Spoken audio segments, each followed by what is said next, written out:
Some people spend their whole lives chasing something rare, and then, when they finally have it in their hands, they destroy it anyway. Not out of malice, not out of confusion about what they'd found, but because the very thing that made it real was the exact thing they didn't have the internal architecture to hold on to.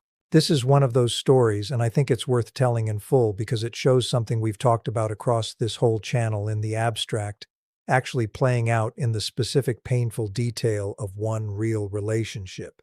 Let's call him Adrian, and let's call the woman who loved him Ren, because her name matters less than what she represented in his life, which was something genuinely unusual. A love that didn't behave the way every previous relationship in his life had behaved. Adrian had a long history by the time he met Ren, a pattern that will already sound familiar if you've watched other episodes on this channel.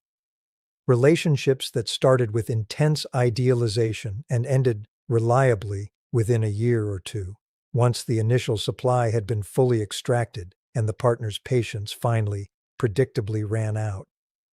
Friends who admired him from a distance but never got particularly close.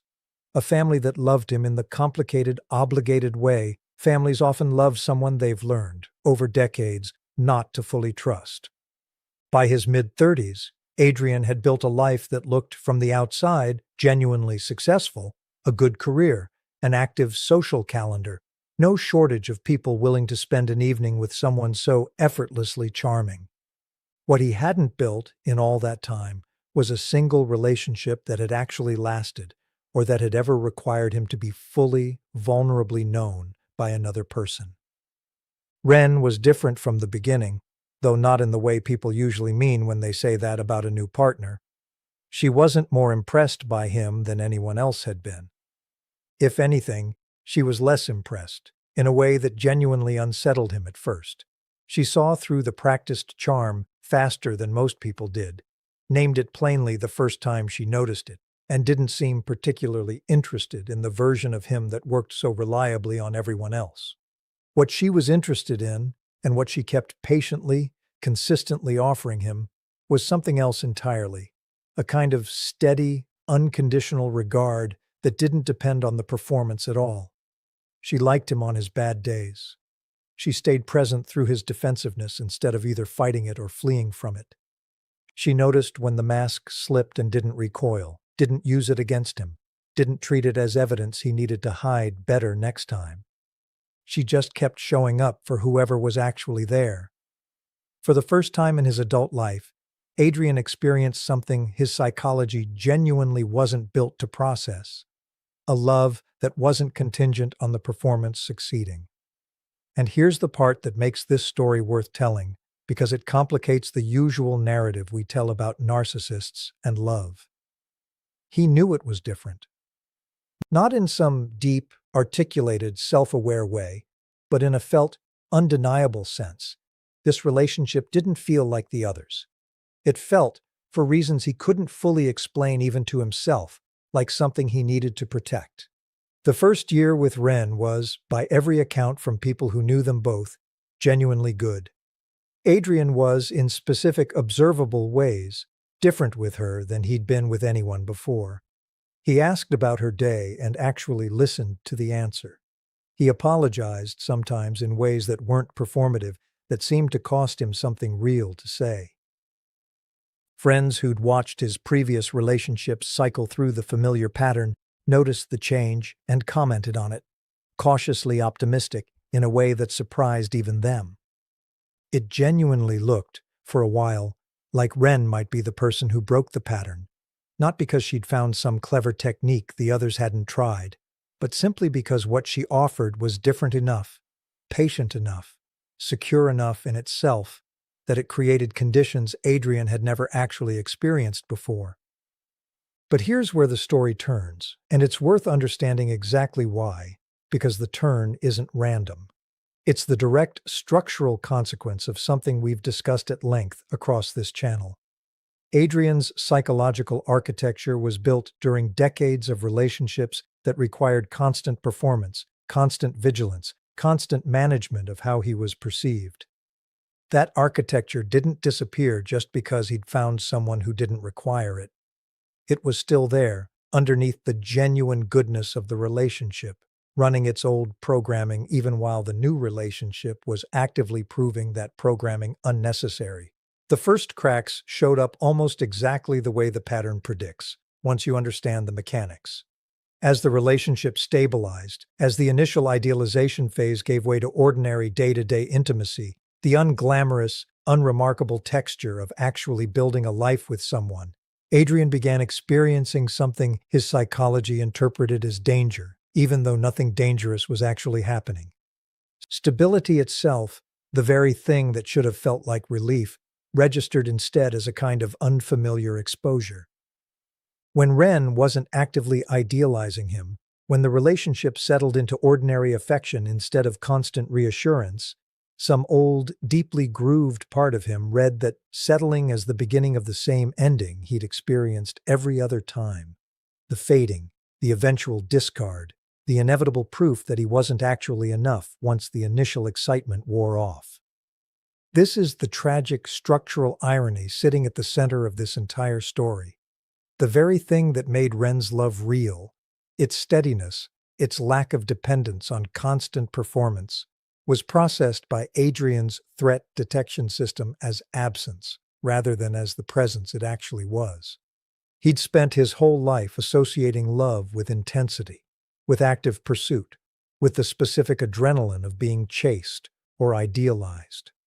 A love that simply, quietly stayed, without needing to prove itself constantly, didn't register to him as safety. It registered as something dangerously close to indifference, even though nothing about Ren's behavior had actually changed. So, Adrian did something that will sound almost incomprehensible if you're thinking about it rationally, but makes complete sense once you understand the psychology we've spent this whole channel unpacking. He started, unconsciously at first, testing the relationship in exactly the ways that had always confirmed his worst fears in every previous relationship. Pulling back slightly to see if she'd chase, picking small fights to generate the intensity that felt, to him, like proof of investment, becoming subtly more critical, more distant, in a way that mirrored, almost exactly, the early devaluation phase we've described in earlier episodes about how narcissistic relationships typically unfold. Except this time, it wasn't a calculated strategy for extracting more supply from a new source. It was closer to an old, automatic reflex firing in a situation that didn't actually call for it, sabotaging the exact thing his conscious mind genuinely wanted to protect. Ren, to her credit, and this is worth naming clearly, didn't respond the way his previous partners had. She didn't chase harder when he pulled back, which frustrated the old pattern's usual feedback loop. She didn't escalate when he picked fights, which denied him the intensity he was unconsciously fishing for. Instead, she did something that should have been reassuring, but that his damaged threat detection system read as confirmation of his worst fear. She calmly named what she was seeing. "You're pulling away. I don't know why, but I notice it, and I want you to know I'm not going anywhere. But I also need you to tell me what's actually happening instead of just doing this." This is the moment the story pivots toward its ending, and I want to be precise about why, because it's the crux of the entire tragedy. What Ren offered in that moment was exactly what a healthy relationship requires: honest observation, reassurance, and a request for honesty in return. What Adrian's psychology heard was something closer to exposure. Someone had noticed the crack in the performance, had named it directly, had asked him to explain something he didn't have the internal tools to explain even to himself. And exposure, as we've discussed at length across this whole channel, is the single thing his entire personality had been built to avoid at all costs. Instead of meeting her honesty with his own, which is what the relationship and what he genuinely wanted underneath all of it actually needed from him in that moment, Adrian did what his architecture had always done when cornered. He deflected, he minimized what she'd noticed, and then, over the following weeks, he began quietly, deliberately constructing distance, working later, engaging less, letting small resentments fester instead of naming them, doing all the things that would eventually make the ending feel, retroactively, like it had been inevitable, like something outside his control rather than something he was actively manufacturing. In part 2, we're going to look at exactly how this played out over the following months, the specific moment Ren finally understood what was actually happening, what Adrian did once he realized, too late, what he was actually losing, and the particular quiet devastation of watching someone destroy the one relationship in their life that might have genuinely been different, not because they didn't want it to work, but because wanting something and having the capacity to hold it turned out to be two entirely separate things. Stick around, because that part is where this story reaches the ending its own psychology had been writing from the very beginning. The distance Adrian built over those first few weeks didn't announce itself as anything dramatic. That was, in its own way, the most dangerous part of it. There was no single fight anyone could point to later and say, that's when it started ending. There was just a slow, deliberate withdrawal, dressed up in a dozen small, plausible excuses, a demanding stretch at work, a bad mood he blamed on being tired, a string of evenings where he was technically present but somewhere else entirely, checked out in the specific way people get when they've already begun leaving a relationship long before they say anything about it out loud. Ren noticed. Of course she noticed. She'd already proven, in that first honest conversation, that she was paying closer attention to him than almost anyone in his life ever had. But noticing and understanding are two different things. And this is where the tragedy of the story deepens, because what Ren was seeing didn't have an obvious explanation. There was no affair to discover, no lie to catch him in, no single betrayal she could point to and name as the reason things had changed. What she was watching, without the language for it yet, was a man actively, unconsciously dismantling the best thing that had ever happened to him for reasons that didn't make sense from the outside because they didn't fully make sense to him either. She tried, in the weeks that followed that first conversation, everything a genuinely loving, securely attached partner tries in this situation. She asked direct questions, gently at first, then with more urgency as the distance kept widening instead of closing. She suggested couples counseling, something Adrian agreed to, and then, predictably, treated the way he treated most situations where his internal experience might be exposed to scrutiny. Attending, performing insight, saying the right things in the room, and then reverting almost immediately once the session ended, because performing self-awareness in front of a therapist and actually metabolizing it are two entirely different processes, and only one of them was available to him. She gave him space when he asked for it, then closeness when he seemed to want that instead, adjusting herself again and again to whatever version of him showed up on a given day, doing the exhausting, disorienting work of trying to reach someone who kept moving the location of where he could actually be reached. What Ren didn't do, and this matters enormously for understanding how this story differs from so many of the others we've covered on this channel, is escalate into the kind of desperate pursuit that would have, ironically, made more sense to Adrian's damaged internal wiring. She didn't accuse him of not loving her. She didn't threaten to leave as a way of provoking a reaction. She didn't turn the growing distance into a battleground, because that wasn't who she was, and it wasn't the kind of love she'd been offering him from the very beginning. She just kept being steady, kept naming what she saw honestly, kept leaving the door open for him to tell her the truth about whatever was actually happening, which, without her fully realizing it at the time, was in some ways the most destabilizing thing she could have possibly done, because it denied his unconscious pattern the exact confirmation it was quietly, desperately fishing for. Somewhere around month 4 of this slow unraveling, something happened that finally broke the strange equilibrium the relationship had settled into. Ren's father had a serious health scare, nothing that ultimately proved fatal, but frightening enough, urgent enough, that she spent several days in another city, at a hospital, holding her family together during one of the more genuinely difficult stretches of her adult life. And in the middle of that crisis, reaching out to Adrian not for grand gestures, but simply for the ordinary comfort of a partner, checking in, being present, offering the kind of steady support she'd offered him without hesitation for over a year, she got almost nothing back. A few brief texts, no calls, no offer to come be with her, even for a day. A level of absence that would have been notable in any relationship, but that landed, in the middle of an actual crisis, as something closer to abandonment. This is the moment Ren finally understood what had actually been happening, not in some sudden, dramatic epiphany, but in the quiet, sinking way. Understanding often actually arrives. Sitting in a hospital hallway, watching her phone stay silent, she realized she'd spent months trying to reach someone who had, in every way that mattered, already left. Not physically, not officially, but the specific, attentive presence she'd once relied on. The thing that had made the relationship feel different from anything either of them had built before, simply wasn't there anymore, and hadn't been for a while. And she had been the only one still actively fighting to bring it back.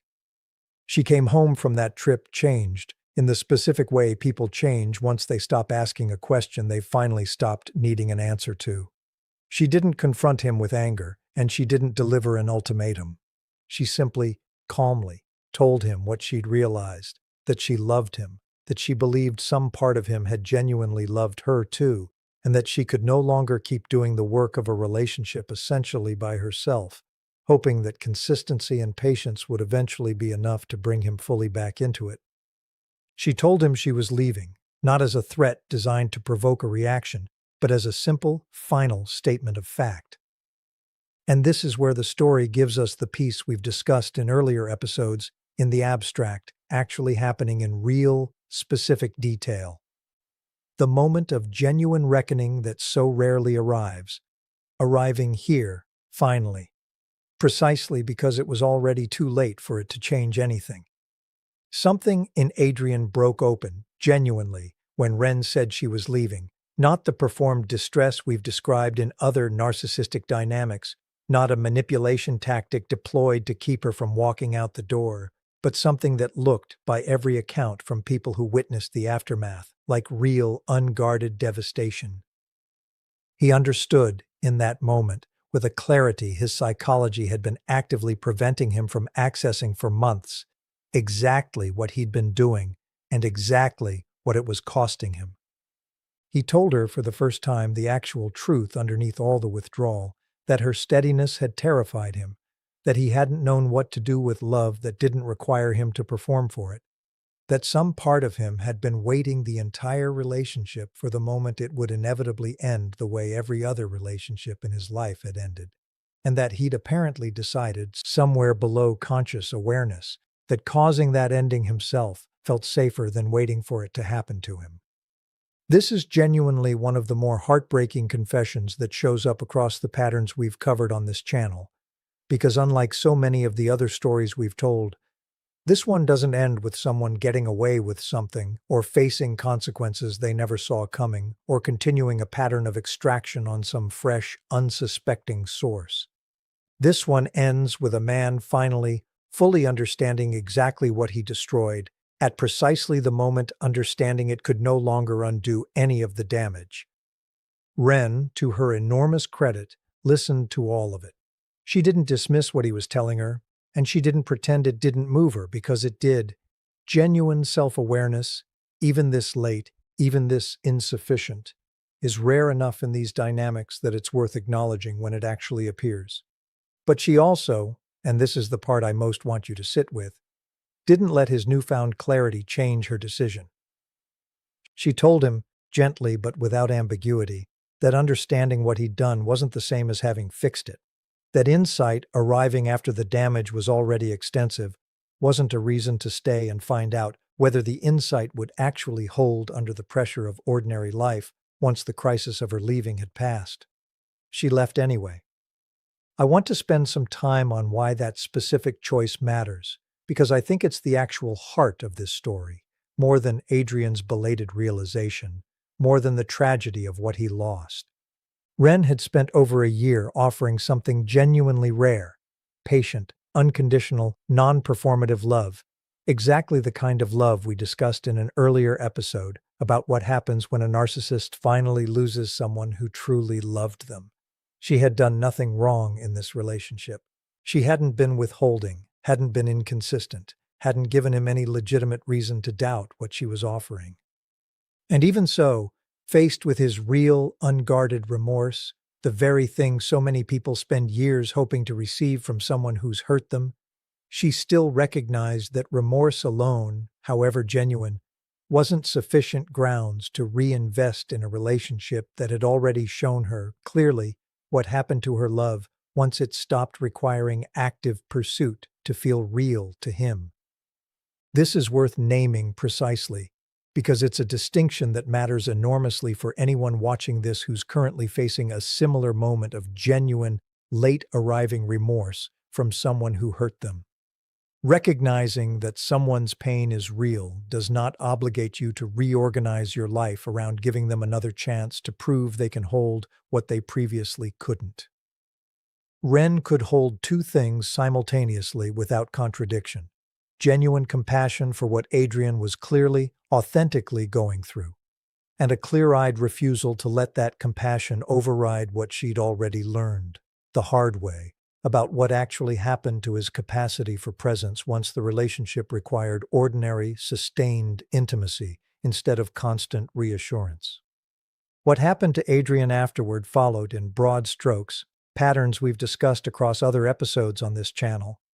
The slow erosion of a reputation among mutual friends who'd watched the relationship's brief flourishing and its eventual collapse. The difficulty forming anything comparable in subsequent relationships.